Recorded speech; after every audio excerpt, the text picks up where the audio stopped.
So eto na nga Dabarkats ang seri ko ngayon. O diba, hihigaan ko na tong crib ko kasi sabi daw ni Meow Me, ipapaligpitin na ito mamayang hapon o kaya mamayang gabi.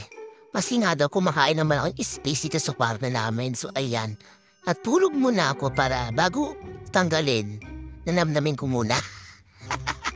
Kasi, ayan na nga, gising na ako. Siyempre, naka-video ko lagi. Ayan na, Dabarkats, nakadamit pa ako. Kasi nga, malamig pa nga sa umaga. Kasi nga, bukas pa yung AC niyan. Hindi pa siya umaalis. Maya-maya pag umalis siya, natanggalin na yung damit ko. O, diba? Butsyog na butsyog ang peg. Oh, syempre, kumakain ako ng party mix na Felix. Binigyan ako ni Meow Me. Dessert yan, dessert. So, ayan yung cat food ko.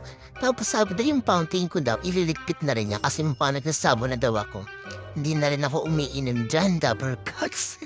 Hindi na naman ako umiinom sa isa kong, cat bowl. Yung aluminum, doon nilalagay yung tubig ko kasi mas malabig, masarap. So, syempre, lumipat ako ng pwesto. Hindi na naman ako sa may kama, Dabarkats, diba?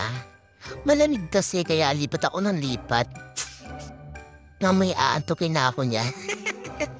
O diba, ang lapad ko talaga. Diyos ko po, video pa more Meow Me. So ayan na nga, nasa butega na naman ako, Dabarkats, kasi nga malamig, hindi niya pa pinapatay yung AZ. O diba, nagsiksik na ako dyan sa likod. Siyempre, bibidyo na naman niya yan, o diba? Natulog na nga yung pusa, nistorbo pa. O sige, maya-maya, kakagatin kita. Labat lang yun, Meow Me. O, sige. Na pero, ako nainis talaga, Meow Me. O, tatanggalin pa yung luha ko. O, oh, wala siya. O, diba, munti ka na, Meow Me.